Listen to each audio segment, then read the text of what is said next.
travers de la VRT, aujourd'hui, à l'heure actuelle, il y a maintenant une année de production, à peu près. Alors qu'est-ce qu'on a fait depuis 2023 et 2024? Qu'est-ce que j'ai fait de mon côté? Qu'est-ce que je vous ai proposé? Qu'est-ce qu'on a fait ensemble? La voix réaliste du tarot, c'est une voix qui s'exprime de différentes façons et essentiellement, parce que je fais aussi parfois des ateliers uniques, donc bon là je ne vais pas vous en parler parce qu'ils sont à une date, une fois, et puis après ils passent, un peu comme les images périmées du tarot. Mais essentiellement, cette voix s'exprime via des cours magistraux, j'ai appelé ça comme ça, je vais vous les définir, et puis des formations en ligne. Et puis aussi via un contenu en accès libre, pour le coup, donc gratuit, qui sera diffusé sur les réseaux sociaux, la chaîne YouTube, par exemple. C'est aussi une partie du résultat de mes recherches.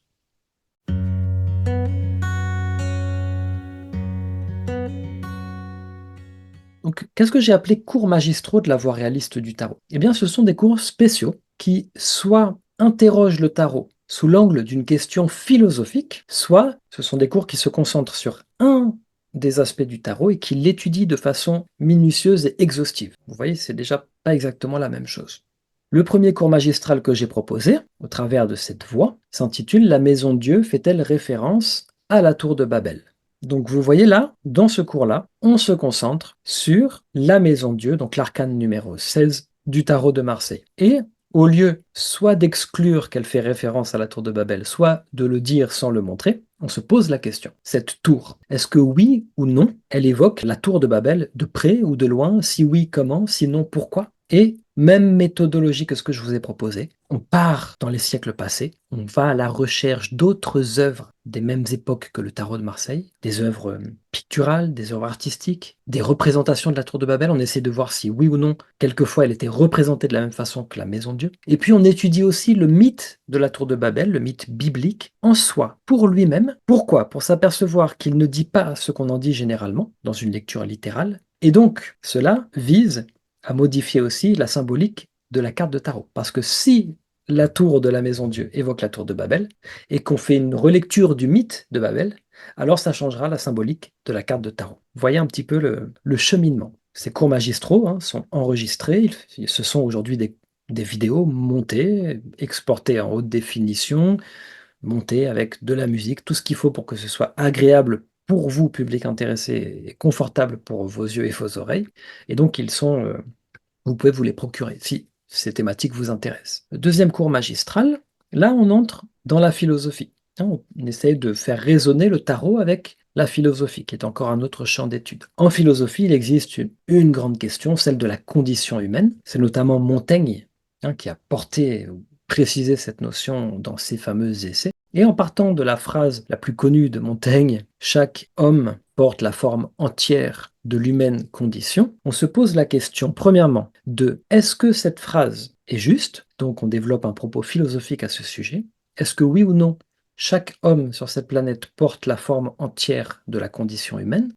Et ensuite, on observe et on examine si oui ou non le tarot évoque la condition humaine. Parce que beaucoup aussi de tarologues le disent, rarement ils le montrent. Et moi, je voulais essayer de démontrer si oui ou non il en parle. Et comme, là je spoil un petit peu, mais comme la réponse c'est oui et non, à savoir les caractéristiques universelles de la condition humaine, oui, sont représentées dans le tarot, mais les caractéristiques singulières, personnelles de la condition humaine ne sont pas représentées dans le tarot, ce qui est logique et historiquement parlant, et je l'explique, eh bien, il y a une partie 2.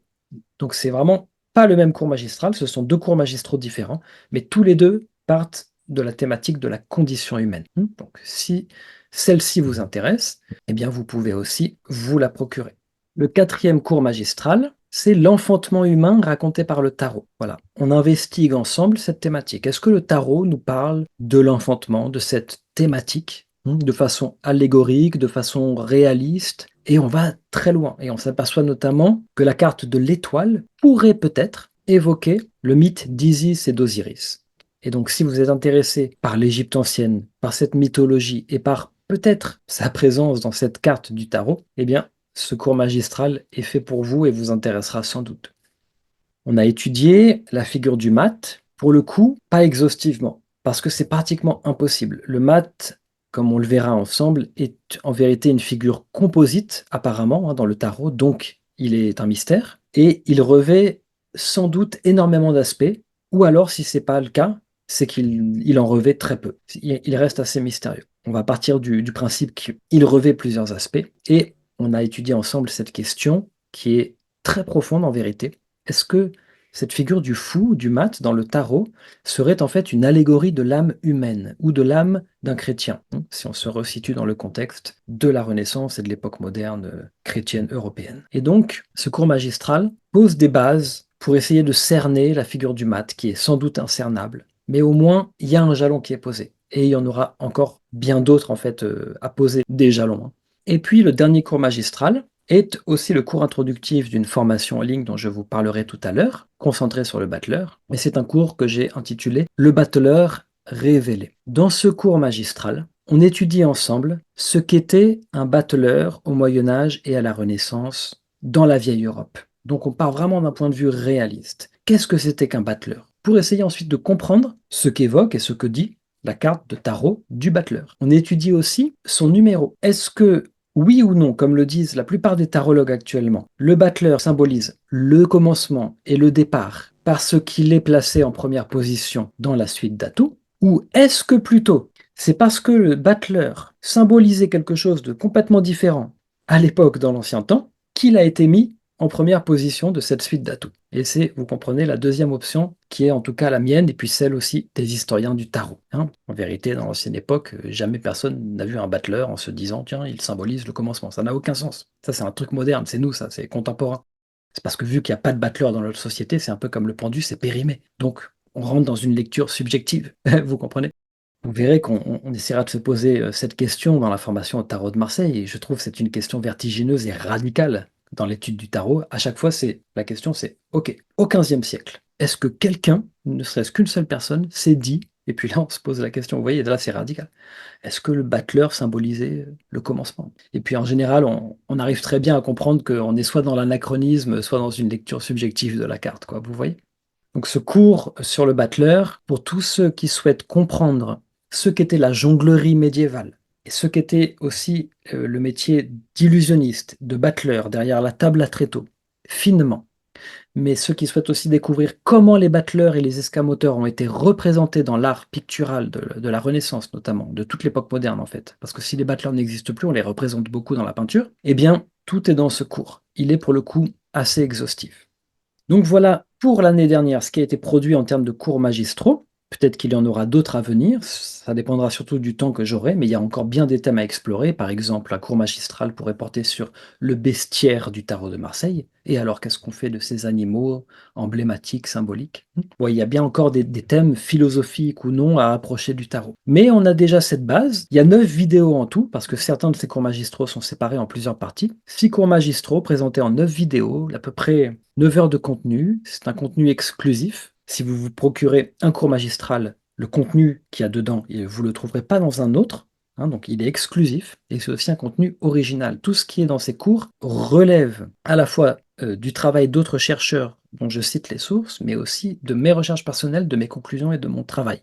Voilà, donc c'est un travail tout à fait original avec en général des pistes que moi j'ai pas entendues ailleurs. Vous voyez, alors évidemment je connais pas tout, mais c'est important pour moi d'essayer de garantir ça, hein, que le travail soit original, exclusif, inédit, pour que ce soit aussi intéressant et que ça change de ce qu'on entend d'ailleurs. Vous comprenez? Si vous voulez vous procurer les vidéos de ces cours, une vidéo c'est 38 €. Vous pouvez aussi en prendre deux ou par trois et vous avez une réduction. Ou les 9 vidéos, donc les 6 cours magistraux. Et là, ça fait l'équivalent de 3 vidéos offertes pour 228 €.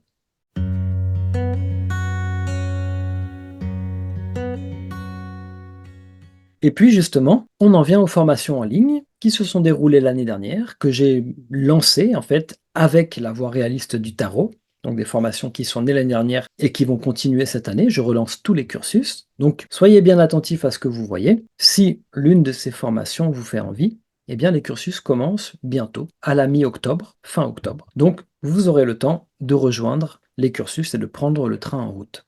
Les formations en ligne de la voie réaliste du tarot se déroulent en général selon des cycles annuels, ou à peu près. Et elles mettent à disposition du public intéressé à la fois un enseignement sur le tarot lui-même, selon ce prisme dont je vous parle depuis tout à l'heure, Mais ces formations mettent aussi à disposition de vous, des étudiants, des outils pratiques de connaissance de soi, évidemment basés sur les images du tarot. On retrouve les deux volets de la voie réaliste, études pratiques, connaissance, action. Donc l'année dernière, j'ai mis en service 3 outils tarologiques, 2 thèmes et un tarot unique, singulier, dont je vais vous parler, qui est le premier tarot nomade que j'ai créé avec mon père. On l'a créé à 4 mains, voire à 6 mains, si on intègre l'illustratrice de ces belles images.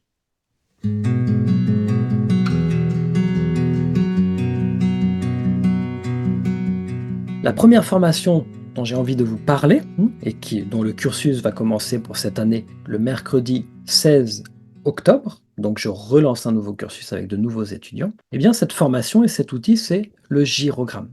C'est un thème tarologique, vous le voyez, qui utilise les cartes du tarot de Marseille pour pouvoir exprimer le propos qui l'anime.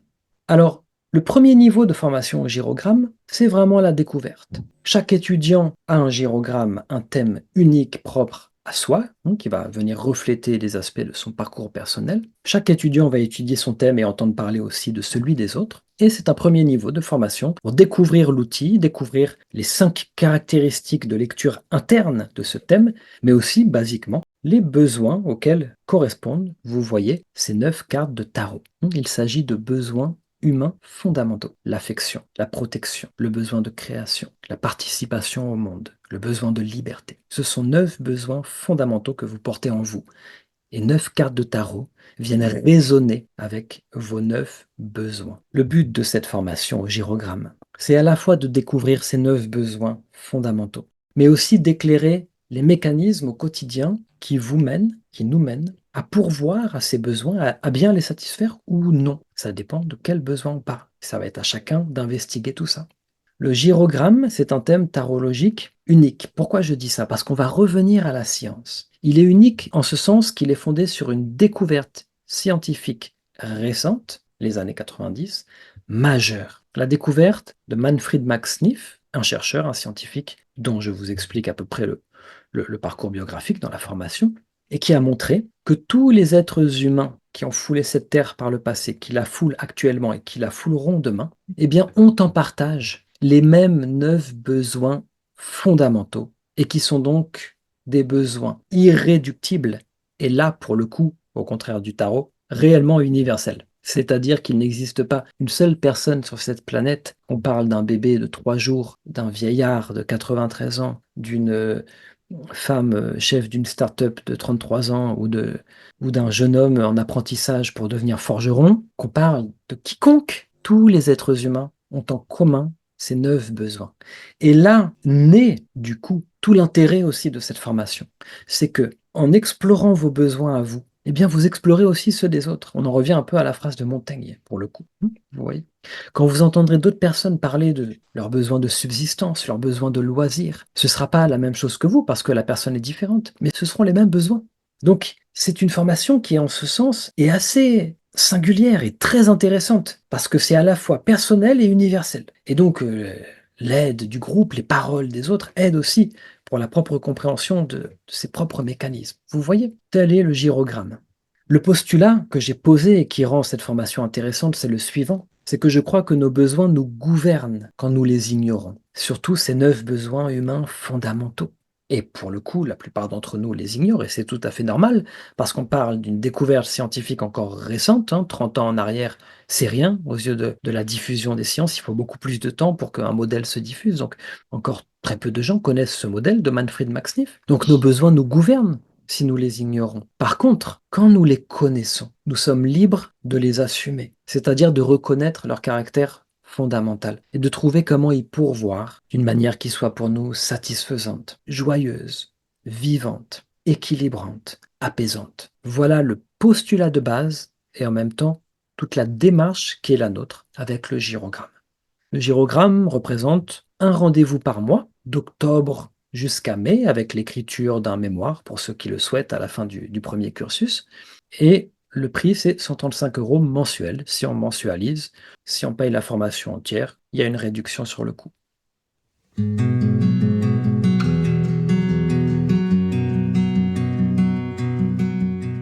Le deuxième outil tarologique que j'ai mis en place l'année dernière dans le cadre d'une formation, c'est ce fameux tarot nomade, le tarot des Croix du Sud que vous avez là au centre. Le tarot des Croix du Sud, c'est le premier tarot inspiré par une culture nomade, la culture des Touaregs, qui sont un peuple africain, du Niger notamment, mais pas que, du sud de l'Algérie, d'un bout du Mali, ils sont à cheval sur 5 pays. Et ce tarot est unique en ce sens. C'est toute son originalité. Il s'inspire, non pas, comme le tarot de Marseille, d'un peuple sédentaire, puisque nous, vieux Européens, nous sommes des sédentaires, mais d'un peuple qui bouge, d'un peuple transhumant, d'un peuple pastoral, d'un peuple itinérant. Et il retranscrit ce tarot au gré de ses 22 atouts, puisqu'il est composé seulement, pour le moment en tout cas, de 22 cartes, 22 atouts. Il retranscrit des pans de la culture touareg, de la culture nomade et de ces grands mouvements qu'opèrent ces humains à travers les dunes du désert. C'est en ce sens que je vous dis cela. Cette formation, c'est un voyage. Et toutes les formations que je propose à des tarots, toutes les formations dans lesquelles l'outil c'est un tarot, je veux les concevoir comme des voyages. Et je vous en reparlerai tout à l'heure pour le tarot de Marseille, ce sera aussi un voyage. Ici, c'est un voyage puisque cette formation et ce tarot nous transportent dans le désert du Sahara, au-delà de la Méditerranée, en Afrique, auprès des Touaregs. Et ces nomades sillonnent ces dunes depuis des temps immémoriaux. Ils ont eux-mêmes une antiquité, ils ont eux-mêmes un Moyen Âge, ils ont eux-mêmes une modernité. On en parle dans la formation. Ces seigneurs du désert, ils forgent aussi des croix en argent, 22 croix sacrées qu'ils portent en pendentif, parfois sur les oreilles, sur le front, en bracelet. Des croix mystérieuses et énigmatiques que s'offrent des fois entre eux les amants, les amoureux, ou que se transmettent les pères, les fils, à travers les générations. Des croix magiques auxquelles 22 atouts ont été associés pour former ce qu'on appelle le tarot des Croix du Sud. Voilà la singularité de ce jeu de 22 cartes. Chacune des cartes est associée à une des 22 croix Touareg, mais aussi à un personnage, un objet ou un archétype de la culture Touareg. Et donc, ça forme une espèce d'alchimie merveilleuse, un alliage entre légende, histoire d'Afrique, objets sacrés et cartes de tarot. C'est une formation qui est ouverte à tous, professionnels comme amateurs. Et si vous avez envie de vous former à ce tarot, le cursus commencera le lundi 21 octobre 2024 prochain. Cette formation aux Croix du Sud est un véritable éveil à la philosophie nomade, à l'essence du tarot également, et à la sagesse ancestrale du peuple touareg, qui nous enseigne qu'ici-bas tout n'est question que de cycle et de déplacement, l'univers lui-même étant en perpétuel mouvement. Et c'est la principale différence que vous trouverez entre ce tarot et le tarot de Marseille. C'est que, comme j'ai coutume de le dire et de le répéter, le tarot de Marseille est une œuvre d'art qui a émergé d'une matrice européenne, sédentaire et eschatologique. Et donc cet objet, le tarot de Marseille, est tout pétri et imprégné de l'eschatologie chrétienne et de la vision linéaire des sédentaires européens. Dans le tarot de Marseille, on retrouve une notion du temps et du cosmos, de la cosmologie qui est linéaire. L'histoire a un début. Elle commence d'ailleurs possiblement avec Jésus ou avant, pour la culture judéo-chrétienne, avec la Genèse, la création de Dieu. Et puis ça commence réellement avec Jésus. Et puis Jésus reviendra, peut-être. Et puis ce sera la fin des temps. Le temps va s'arrêter. Le tarot est imprégné de cette pensée. Il suffit de regarder les images du tarot de Marseille. L'histoire a un début, un milieu et une fin. D'ailleurs, dans le monde occidental, même l'athéisme n'a pas poussé cette vieille idée chrétienne. Elle ne l'a pas évacuée. Même certains modèles scientifiques actuels qu'on emploie tous sont basés encore sur cette vision du temps. Le Big Bang, par exemple, qui est toujours à l'heure actuelle le meilleur modèle pour expliquer ce qu'on sait de l'univers, modèle qui sera sans doute balayé par un autre plus puissant bientôt ou pas. Mais le Big Bang lui-même prévoit schématiquement que l'univers a un début, un milieu et sans doute une fin. Donc on est vraiment dans cette matrice avec le tarot de Marseille, dans la vision tout simplement des Européens sédentaires. Le tarot des Croix du Sud, les amis, c'est une toute autre histoire. Il nous transporte dans un monde nomade où tout est cyclique et circulaire. L'histoire n'a pas de début et donc elle n'aura jamais de fin. La légende se tisse et continue inexorablement. On reprend les mêmes sentiers qu'avaient pris nos ancêtres. On retourne dans les pas de ceux qui nous ont précédés. Entre les dunes, on trouve des traces. C'est ça la pensée des nomades, vous voyez? Et à chaque fois que les saisons reviennent, c'est le monde qui recommence. Donc il n'y a pas un début formalisé. C'est d'une certaine façon chaque année le début et la fin, vous voyez? Si cette formation vous intéresse, elle représente aussi un rendez-vous par mois d'octobre à juillet, avec un certificat, possiblement délivré si vous le souhaitez à la fin du cursus, et le coût c'est 44 euros mensuels.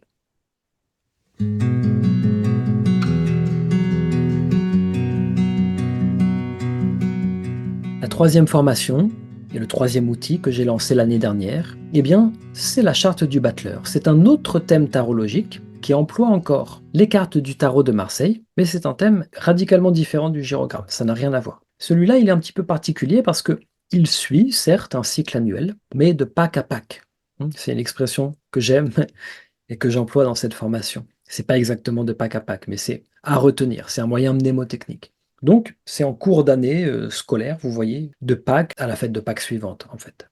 La charte du battleur, c'est un thème qui a aussi son originalité, qui est centré autour de la figure du battleur et des jongleurs médiévaux. C'est une formation qui s'inspire de la vie des jongleurs médiévaux. Elle retrace étape par étape cette formation, tout au long de l'année, le circuit annuel que suivaient les jongleurs médiévaux et les battleurs dans la pratique de leur métier, alternant périodes de chômage et d'activité. Donc le premier but de ce cursus de formation, c'est de restaurer le sens original du battleur du tarot de Marseille, en proposant aux étudiants de se mettre dans sa peau. On est le jongleur dans cette formation. Devenez le créateur que vous êtes. Voilà un peu le slogan, ou le credo. Retour au XVe siècle, à la charnière du Moyen Âge et de la Renaissance, quand les jongleurs officiaient dans chaque village et dans chaque palais. Et chaque étudiant peut ainsi contacter l'artiste qui vit en lui, en fait. En se mettant dans la peau de l'artiste, on contacte l'artiste qu'on est soi-même. Et c'est le second but de cette formation, favoriser l'expression libre, le pouvoir de l'imagination et la créativité. Donc vous voyez que le but n'est pas le même, par exemple, que le gyrogramme, qui va nous inviter à découvrir et à explorer nos besoins fondamentaux. Ici, c'est pour favoriser l'expression et la création. La figure du battleur est parfaite pour cela. Et ça, c'est mon credo que je vous propose et que je propose aux étudiants qui participent à cette formation. En nous vit un jongleur. Il vient du fond des âges. Il s'incarne en chaque homme qui naît sur cette planète. Il a vécu toutes les époques et a rencontré tous les peuples. Il les a fait vibrer avec une mélodie, un chant, un poème. Il les a fait sourire grâce à un calembour, un tour ou un spectacle. Il les a fait pleurer avec une tragédie, un hymne ou un récit. Il les a enchantés grâce à une illusion, un mirage ou un rêve. Ce jongleur nous habite, mais il est en sommeil, comme une vieille mémoire qui ne sait plus qu'elle existe. Ravivons cette mémoire sans commencement ni fin. Réveillons ce jongleur qui dort au fond de nous. Si vous voulez réveiller le jongleur qui dort au fond de vous, les amis, participez à partir de Pâques prochain à la charte du battleur. Formation en ligne, plus légère que les autres en ce sens qu'elle ne représente que 4 rendez-vous par an. Et puis les tarifs seront à venir bientôt. Vous serez au courant grâce à ma newsletter. Donc vous voyez que l'année, pour moi, comme pour vous, chers étudiants, a été bien remplie. Ça a été une année riche, dense, intense. Et je tenais en même temps à vous remercier pour votre participation à mes cours, à mes formations, pour votre confiance que vous me renouvelez et pour votre enthousiasme. Je suis quelqu'un d'enthousiaste, mais j'ai besoin aussi du vôtre d'enthousiasme pour pouvoir avancer. Et c'est grâce à vous si la voie réaliste du tarot peut continuer d'exister et de se développer. Donc, un merci grand comme ça à tous ceux qui se sont procurés les cours magistraux, à tous ceux qui m'ont envoyé des retours et des questions sur ces cours, à ceux qui sont allés explorer les bibliographies que je transmets avec. Un grand merci à tous les étudiants qui ont suivi les cursus de formation, qui ont participé aux communautés WhatsApp qu'on a dans chacune de ces différentes formations. Pareil, qui m'ont posé des questions, qui sont allés au bout de leur cursus, qui ont écrit leur mémoire, qui sont allés débloquer leur certification. Bravo à vous, merci à vous, et j'espère que l'aventure continuera longtemps.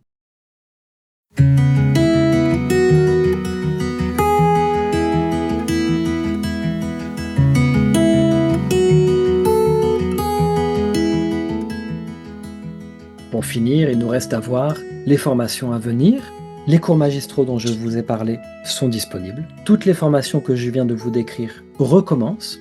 Donc les cursus commencent à la mi-octobre ou fin octobre. Mais j'ai ajouté un 4e outil tarologique cette année. C'est un petit peu la vedette dont je vais vous parler, qui est une formation à un tarot, donc comme la formation au tarot des Croix du Sud, mais cette fois-ci, la formation au maintenant très connu tarot de Marseille.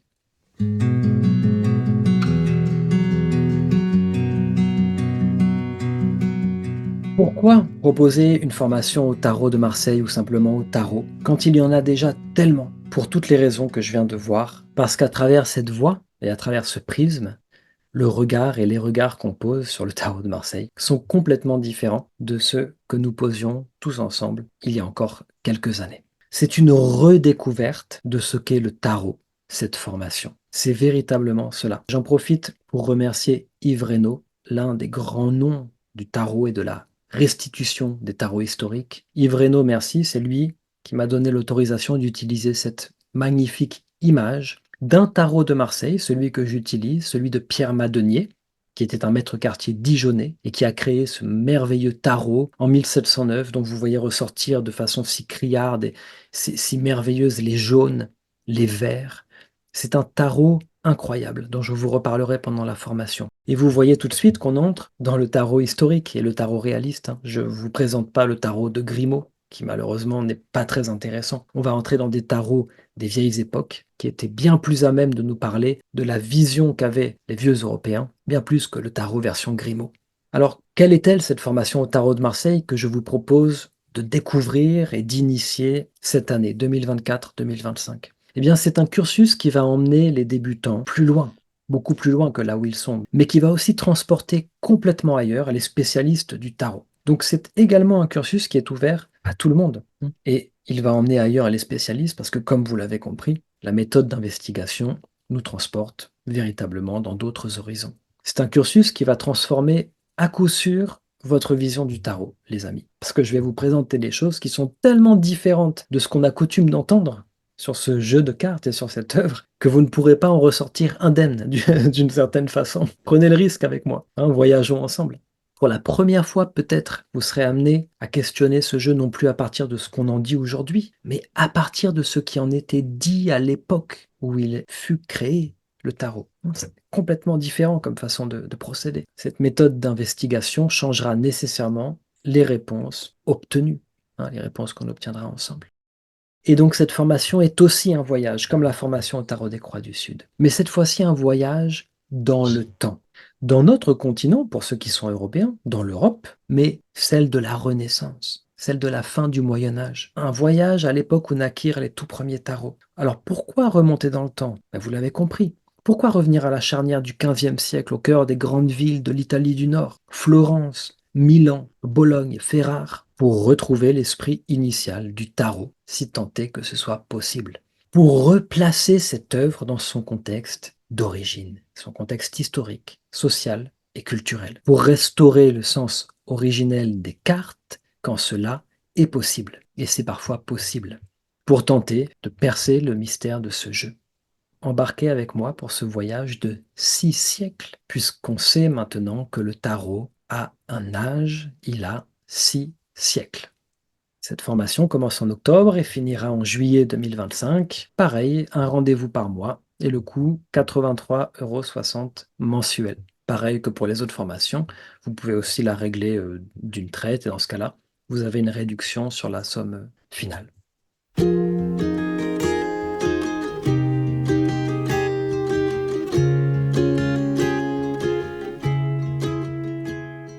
Tous les outils dont je viens de vous parler, les tarots, les thèmes tarologiques, vous pouvez très bien aussi les découvrir ou les utiliser avec moi dans le cadre d'une consultation. On fait un entretien ensemble et si je vois que monter votre charte du battleur pourrait vous être utile, eh bien on peut faire ce thème. Vous voyez, si on voit ensemble que c'est le tarot des Croix du Sud qui pourrait peut-être mieux vous aider dans le cadre de la séance, eh bien on va faire un tirage, vous voyez. Donc voilà, tous ces outils sont à retrouver soit dans les formations, soit en consultation. Retrouvez-moi aussi sur les réseaux sociaux. Il y a la newsletter, mais les réseaux sociaux permettent qu'on reste en contact et que vous voyez aussi les nouveautés et que vous bénéficiez aussi du contenu que je mets en accès libre quand j'en ai le temps pour faire avancer aussi la chaîne YouTube, par exemple. Donc c'est encore un autre aspect. Et puis on peut discuter, échanger, se questionner sur ces réseaux sociaux. À mon nom, hein, Simon Ferrandou, ou la voix réaliste du tarot. Je vous donne ici mes coordonnées. Pour mon mail, ce sera mon nom, hein, simon.ferrandou@gmail.com, mon numéro de téléphone. Et puis, contactez-moi si vous voulez être abonné à ma newsletter. Pour l'instant, je n'ai pas encore de site officiel. Donc, j'ajouterai votre mail à la newsletter. Mais ça ne saurait tarder, hein. Le site fait partie des choses qui sont devant moi et qui sont à faire.